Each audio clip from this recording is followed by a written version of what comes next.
Hello student, आप सभी का अपने यूट्यूब चैनल में आपका हार्दिक अभिनंदन है। आपका स्वागत है। जैसा कि देखिए, हम 15वें वर्ग पी ब्लॉक के तत्व पढ़ रहे हैं और इसके अंदर हमने आपके वर्ग 15 ख़त्म कर लिया। आज हम 16वें वर्ग के लिए इसकी जो है लेक्चर नंबर 13 है, जिसके अंदर हमने डाई ऑक्सीजन को पढ़ा। अब डाई ऑक्सीजन के अंदर देखिए, इसके ऑक्सीजन के जो अपर रूप होते हैं, तो एक तो हो गया O2। अब पढ़ेंगे आज हम इसके अंदर ओजोन पढ़ेंगे।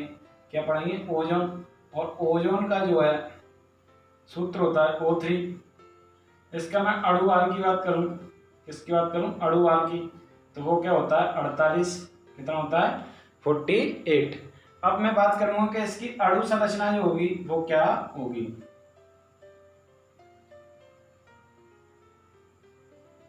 वो होती है इसकी अणु संरचना। क्या होती है? इस प्रकार होती है इसकी अणु संरचना। कौन की संरचना होती है? अणु संरचना। अब मैं बात करूं कि इसकी अनुनाद संरचना क्या होगी, तो देखिए इसकी अनुनाद जो संरचना होती है वो क्या होती है?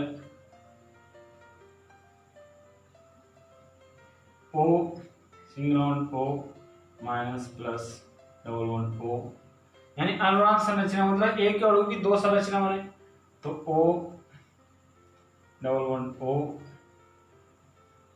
इनको इस प्रकार इससे दिखाते हैं। इसको फर्स्ट संरचना बोलते हैं, इसको सेकंड संरचना बोलते हैं। तो ये इसकी अनुनाद संरचना होती है।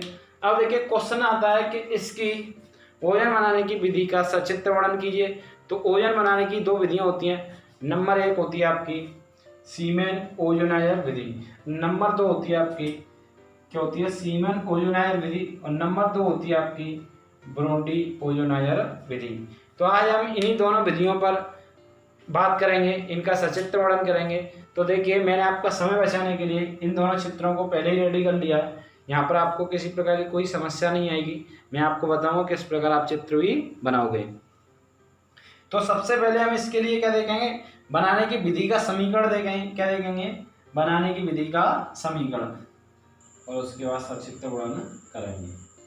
बनाने की विधि। तो देखिए क्या होता है बनाने की विधि का रासायनिक समीकरण। क्या आपका जो शुष्क O2 है उसका किया जाता है विद्युत विसर्जन। कौन सा? नीरव विद्युत विसर्जन।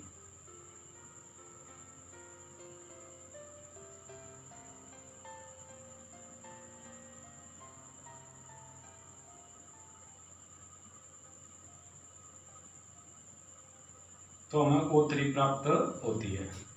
क्या बोला मैंने?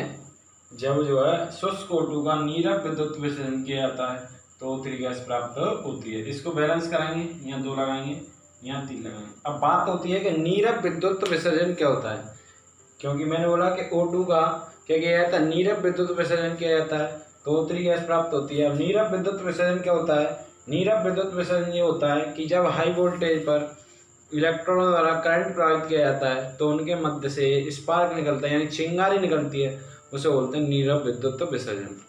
अब देखिए एक एक करके इसकी विधियों का सचित्र वर्णन देखेंगे। सबसे पहली विधि है सीमेन ओजोनाइजर विधि, दूसरी विधि है ब्रोडी ओजोनाइजर विधि। तो सीमेन ओजोनाइजर विधि को देखेंगे तो देखिए, जैसा कि देखिए इसके अंदर ये ब्लू लाइन से ये इस प्रकार एक नली लगी हुई है, तो ये यहाँ तक एक नली है और एक यहाँ से ये दूसरी नली है। इन दोनों नलियों को आपस में जोड़ दिया है और यहाँ से इन नलियों का मध्य भाग क्या खुला हुआ है। इसके बाद क्या करेंगे कि यहाँ पर इन नलियों के बाहर और अंदर जो ब्लैक ब्लैक डैश डैश दिखाई दे रहा है, ये एक परत लगी हुई की टिन की परत लगी होती है, और इन नलियों जो टिन की परत है उससे क्या है? 2 इलेक्ट्रॉन लगा दिए जाते हैं, एक एनोड का एक कैथोड का। तो देखिए यहाँ से क्या होता है, फिर इसके खुले भाग से शुष्क O2 का प्रवाहन किया जाता है और इनमें से करंट प्रवाहित किया जाता है। कौन सा? नीरव विद्युत विसर्जन किया जाता है। तो यहाँ से O2 की कुछ मात्रा ओजोन में परिवर्तित हो जाती है, जिसको ऊपर से बाहर निकाल लिया जाता है। तो चित्र को समझे, हमने क्या देखा कि इसमें 2 समान प्रकार की नली होती है, एक ये एक ये नहीं। इसमें 2 समान प्रकार की नली होती हैं, या इनको हम कह सकते हैं इसमें 2 समोच्च नलियां होती हैं जो एक दूसरे से क्या होती हैं? जुड़ी हुई होती हैं। जिनका मध्य से वाक्य होता है, बीच मध्य का मतलब बीच से वाक्य होता है, खुला हुआ होता है। और इन नलियों के अंदर तथा बाहर टिन धातु की परतें चढ़ी हुई होती है। क्या होता है? इन नलियों के अंदर तथा बाहर टिन धातु की परत चढ़ी हुई होती है। इन नलियों को हम क्या करते हैं? इन नलियों में क्या करते हैं, जो परत लगी हुई उससे 2 इलेक्ट्रोड लगा देते हैं, जिनमें से एक एनोड का कार्य करता है, दूसरा कैथोड के रूप में कार्य करता है। तो यहाँ से क्या होता है कि जब इस पे क्या किया जाता है, इनमें लगे इलेक्ट्रॉनों द्वारा नीरव विद्युत विसर्जन किया जाता है, नीरव विद्युत विसर्जन किया जाता है, तो जो शुद्ध व शुष्क O2 है उसकी कुछ मात्रा ओजोन में परिवर्तित हो जाती है, जिसको इसके ऊपर के खुले भाग से बाहर निकाल लिया जाता है। और इस विधि से जो ओजोन प्राप्त होती है वो 10% ओजोन प्राप्त होती है। इसलिए इस विधि से ओजोन प्राप्त करना ही सीमेन का ओजोनाइजरीकरण कहलाता है। तो यहाँ से इतनी बात समझ में आई। एक बार मैं पुनः इसकी परिभाषा रिपीट करूँगा। क्या होता है? इसमें कांच की 2 समस्या नलियाँ होती हैं जो आपको नीली नीली दिखाई दे रही हैं। इन्हें आपस में जोड़ दिया जाता है और इनका एक मध्य का भाग खुला हुआ होता है। इनके अंदर तथा प्लेटिनम की परत चढ़ा दी जाती है और इनमें इलेक्ट्रोड लगा दिए जाते हैं। तो इनमें से एक एनोड, दूसरा कैथोड के रूप में कार्य करता है। फिर इसके खुले भाग से शुद्ध व शुष्क O2 का प्रवाहन किया जाता है और इसमें लगे इलेक्ट्रॉनों द्वारा नीरव विद्युत विसर्जन किया जाता है, जिससे O2 की कुछ मात्रा ओजोन में परिवर्तित हो जाती है, जिसे इसके ऊपर के खुले भाग से बाहर निकाल लिया जाता है। इस प्रकार इस विधि से ओजोन गैस प्राप्त हो जाती है और इस विधि से लगभग 10% शुद्ध ओजोन प्राप्त होती है। इसलिए इस विधि से ओजोन प्राप्त करना ही सीमेन ओजोनाइजरीकरण कहलाता है। तो यहाँ पर चित्र को समझना है और इसका संक्षिप्त वर्णन करना है। इसी प्रकार आपका क्या है, नंबर 2 ब्रोडी ओजोनाइजर विधि क्या होती है? ब्रोडी ओजोनाइजर विधि। तो देखिए इसमें भी देखिए क्या होता है कि जो आपको ब्लू ब्लू ये दिखाई दे रही है, ये क्या है? एक यू के आकार की नली है। जब जो ब्लू ब्लू दिखाई दे रही है, इस पर इस टाइप से आप बना लोगे, आसान चित्र कुछ नहीं है। और इसके अंदर क्या है, एक और नीचे से एक नली निकली हुई है और ये आपका क्या है? एक पात्र है। क्या है? एक पात्र है जो आपको ब्लू ब्लू दिखाई दे रहा है इस टाइप से, ये आपका एक पात्र है।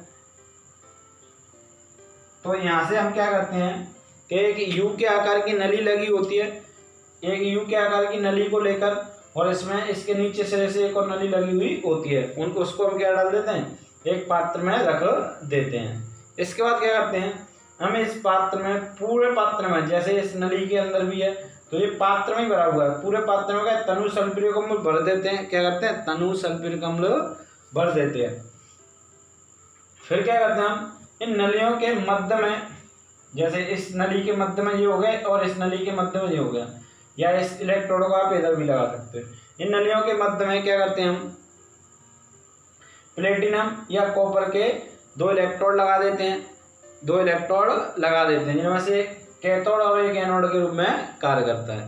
फिर इसमें भी हम क्या करते हैं कि इसके खुले भाग से शुष्क O2 का प्रवाहन करते हैं और क्या किया जाता है कि जो आपका इलेक्ट्रोड लगे हैं उनके द्वारा नीरव विद्युत विसर्जन कराया जाता है, जिससे क्या होता है आपका कि नीरव विद्युत विसर्जन कराने से O2 की कुछ मात्रा किसमें? ओजोन में परिवर्तित हो जाती है, जिसको देखिए यहाँ से ये क्या कर लिया जाता है? बाहर निकाल लिया जाता है, दूसरे खुले भाग से बाहर निकाल लिया जाता है। इस प्रकार यहाँ से भी लगभग आपको 10% शुद्ध ओजोन प्राप्त होती है। इसे भी क्या कहते हैं? ओजोन प्राप्त करना ही ब्रोडी का ओजोनाइजरीकरण कहलाता है। तो इसे भी मैं एक बार पुनः रिपीट करूंगा, तो ध्यानपूर्वक समझेंगे आप इसको। क्या बोला मैंने कि देखिए ये आपको दिखाई दे रहा है, जो आपका ये ब्लू ब्लू है, ये इस टाइप से, ये देखिए इसको भूल जाओ तो यहाँ पर ये यू के आकार की दिखाई दे रही है इस टाइप से। तो इसमें एक यू के आकार की नली होती है जिसके नीचे क्या एक और नली लगी हुई होती है। तो आप कहते हैं कैसे लिखोगे इसमें कि इसमें एक यू के आकार की नली होती है जिसके निचले सिरे में एक और नली लगी हुई होती है।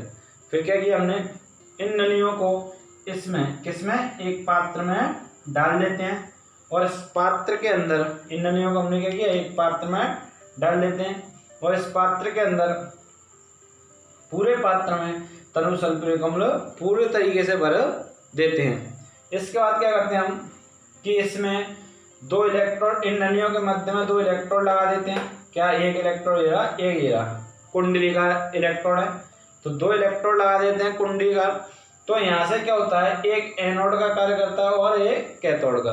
और जब इलेक्ट्रोड होते हैं वो आपके प्लेटिनम या कॉपर के हो सकते हैं, किसी के भी हो सकते हैं।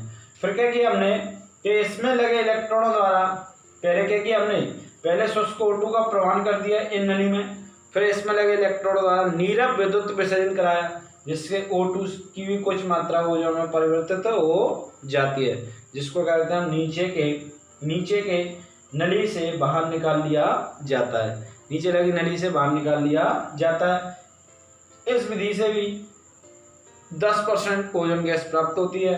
इस विधि से ओजोन प्राप्त करना ब्रोंडी का ओजोनाइजकरण कहलाता है। तो इस प्रकार यहाँ से हमने आपको बहुत ही कम समय में, आपका समय बचाने के लिए चित्र पहले ही रेडी कर दिए थे, किंतु काफी समय लग जाता, तो इसको हमने बहुत ही कम समय में दोनों विधियों को खत्म किया। इनका संक्षिप्त वर्णन देखा, इनकी संरचना देखी, अनुनाद संरचना देखी, और इसको बनाने का रासायनिक समीकरण देखा। क्या होता है, नीरव विद्युत विसर्जन द्वारा O2 को नीरव विद्युत विसर्जन कराया जाता है तो O3 प्राप्त होती है। इसकी 2 विधियां होती हैं, इनका संक्षिप्त वर्णन आता है कि सीमेन ओजोनाइजर विधि का संक्षिप्त वर्णन, तो आपको ये चित्र बनाना पड़ेगा, यहाँ पर चित्र का खेल है, और ब्रोंडी ओजोनाइजर का आता है तो ये चित्र बनाना पड़ेगा, इसमें भी इसी का खेल है। तो यहाँ पर किसी दोनों में से मतलब कोई दिक्कत नहीं है आपको।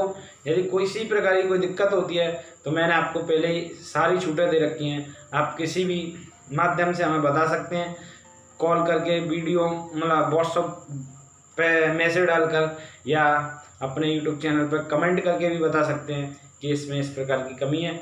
और देखिए मैंने आपको पहले ही बताया कि इसी प्रकार वीडियो हम लाते रहेंगे।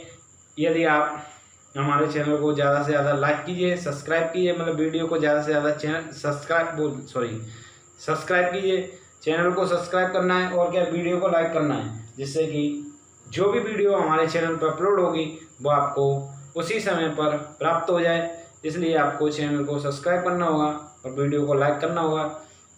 तो इसलिए आपको यहाँ पर मैंने बार बार पे एक ही बात बताया है कि आप वीडियो को एक तो पूरा देखा करो, जिससे कि आपका कोई भी टॉपिक ना छूटे। दूसरी बात, वीडियो को जब भी देखते हो तो उसमें पेन कॉपी साथ में लेकर बैठा करो, जिससे कि आपका जो भी आपको चीज़ें बताई जाती हैं उनको आप तुरंत नोट कर लिया करें। और कुछ बातें और होती हैं कि यदि आपने किसी भी टॉपिक की कोई वीडियो देखी है तो उसको तुरंत ही क्या कर लो, अपने नोट्स बना लो, यानी अपने हाथों से उसको किसी भी कॉपी में, किसी भी पेज में उतार लो, जिससे कि आपको जब आप एग्जाम टाइम पर तैयारी करोगे तो उस टाइम पर आपको ये मदद देंगी, क्योंकि अभी से आपको ये कार्य करना होगा, अभी आपके पास समय है। तो आज हमने इसके क्या देखे, दोनों विधियां देखी। अब देखिए इसकी नेक्स्ट वीडियो में हम आपको इसके भौतिक गुण, रासायनिक गुण और उपयोग बताएंगे। आज के लिए धन्यवाद।